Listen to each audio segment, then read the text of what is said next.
A silent storm brews over a barren field, one untouched by gods. Lightning cracks, but it does not answer Thor. His hand trembles as it reaches for Mjolnir, and nothing happens. Not a spark, not a whisper, not a sign that he is worthy.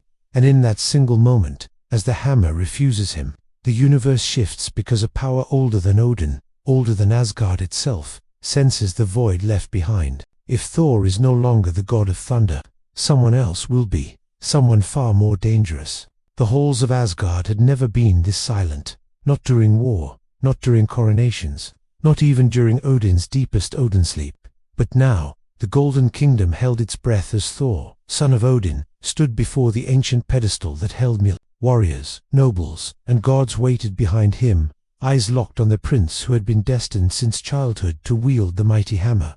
But destiny has cracks. Thor inhaled slowly, refusing to let the growing knot of doubt reveal itself on his face. He remembered every battle he had fought, every realm he had defended, every time lightning had answered him like an old friend. It should have been simple, a formality. He had lifted Mjolnir 1,000 times, yet today, something felt wrong. His fingers curled round the handle. The leather was familiar, warm even, and then nothing. No surge of power, no hum of ancient energy. Thor pulled, his muscles flexed, his teeth clenched, the veins in his arms bulged as he poured everything he had into the lift. But Mjolnir didn't move, not by an inch. A murmur spread through the hall. Sif stepped forward, her eyes wide in disbelief. Volstagg scratched his beard nervously. Even Heimdall, who saw all, had not foreseen this. Thor tried again, harder. A roar escaped him as he pulled with the strength of a god. Still nothing. Odin rose from his throne slowly, his face unreadable beneath the weight of centuries. The Allfather walked toward his son, each step echoing like a final judgment.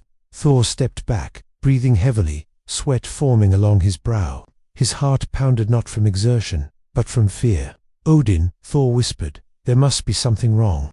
Mjolnir, it does not respond. Odin's single eye glimmered with something Thor had never seen in him before. Sorrow. It responds only to the worthy, Odin said softly. The words pierced Thor deeper than any blade could. Worthy, him, the god of thunder, the defender of the 9 realms. Doubt rushed into him like cold water, and for the first time in his life, Thor felt small. He stepped away, distancing himself from the hammer, as if it now weighed on his soul instead of the ground. But unknown to everyone, in that moment, even Odin and ancient force stirred far away from Asgard, awakening in a realm lost to myth. A pulse of dark energy rippled through the cosmos, faint but undeniable. It echoed like a heartbeat, like something calling. Back in Asgard, Loki watched quietly from the shadows, his expression unreadable. A smirk flickered and quickly vanished. This was not his doing, not this time, but the possibilities, they were endless. Father, Thor said, steadying his voice, what does this mean? Odin did not answer at first. His gaze remained on Mjolnir, the hammer that had chosen kings and legends across millennia. It means, Odin finally said, that the universe is shifting. Those words would haunt Thor, even long after the Bifrost carried him away from the hall. He wandered deep into the Golden City, past statues of warriors and god statues he no longer felt worthy to stand beside. That night, Asgard did not sleep. But in a forgotten corner of the cosmos, a figure emerged from the shadows, drawn by the sudden emptiness surrounding Mjolnir's power. A figure abandoned by gods, forged in suffering, and hardened by millennia of silence. For the first time in eons, he breathed in deeply and smiled. The hammer has no master, the being whispered. Then perhaps, it is time for a new god to rise. Far above him, storms gathered not around Thor, but around a destiny being rewritten by the universe itself. The storm clouds over Asgard thickened as Thor stood alone on the balcony overlooking the endless cosmic sea. Wind whipped across his face, but he barely felt it. His thoughts were louder than any storm. He replayed the moment again and again, his hand gripping Mjolnir, the refusal, the humiliation. Every instinct in him screamed to deny it, to blame something else, but a single truth gnawed at him. The hammer had judged him, and found him wanting. Thor closed his eyes, forcing himself to breathe. He tried to call the storm not with Mjolnir, but with his spirit, his will, the very essence that had once connected him to lightning itself. He stretched his hand toward the sky, but the heavens remained silent. Not a spark. He felt the emptiness like a wound. Meanwhile, Odin stood in the Hall of Runes, his fingers brushing ancient carvings that even gods feared to read.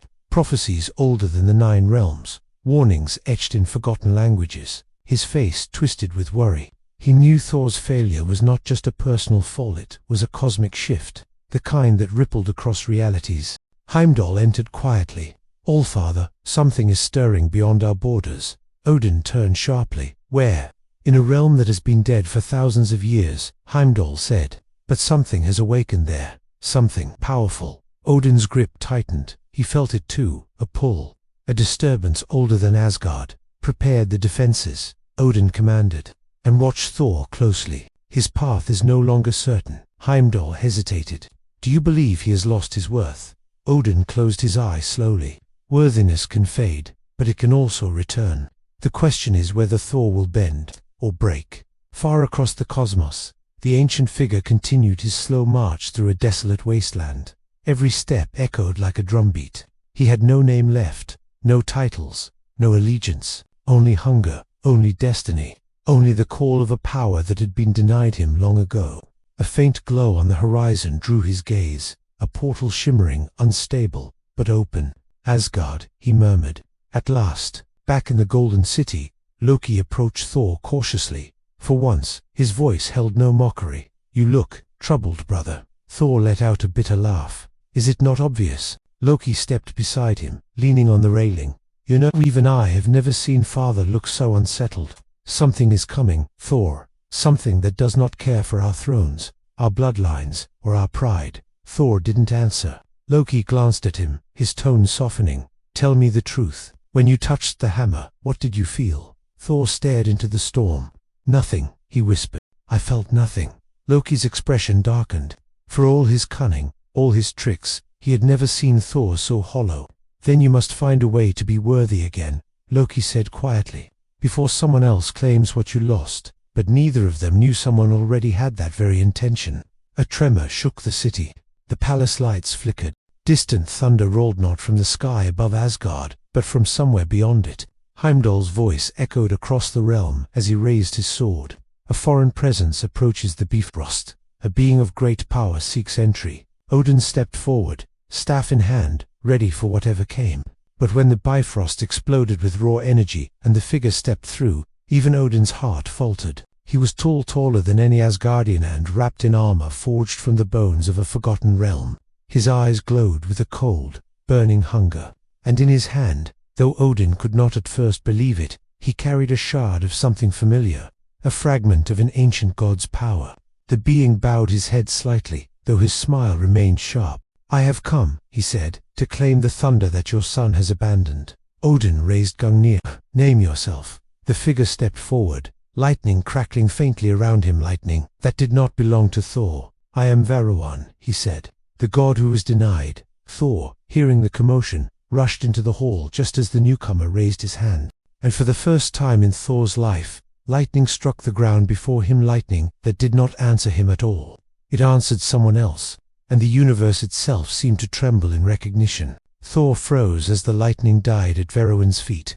It wasn't just power. Thor could feel it in the air, in the prickle on his skin, in the way the storm responded to this stranger with an obedience it no longer showed him. The hall vibrated with tension. As guardian guards gripped their weapons, Odin stepped forward, staff trembling ever so slightly in his hand. Varuan looked around the golden throne room as though examining a kingdom he already owned. "For ages beyond your calendars," he said softly, "I wandered the void, banished, forgotten, a god with no worshippers, no home, no title. But I felt at the moment your son failed, the moment the mantle was empty." Odin's voice thundered. "You dare claim the thunder?" Varuan smiled without warmth. "I do not claim it. It claims me." Lightning split the ceiling, shattering ancient runes that had never known damage. Thor stepped forward instinctively, but the air around Varuan thickened, an invisible pressure pushing Thor back, as though the universe itself denied him entry into the storm.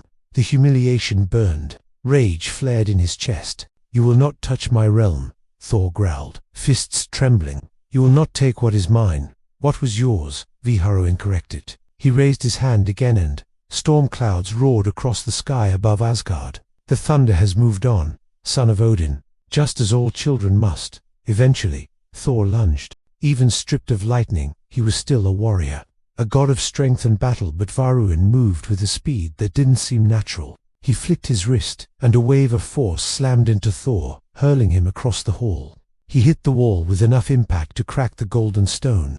Loki shouted his name, but dared not approach. Thor forced himself up, staggering, blood trickling from his lip. He stared at his hands as though they belonged to someone else, someone weaker. This wasn't possible. He had fought titans, he had fought monsters, but Varun had swatted him aside like a mortal.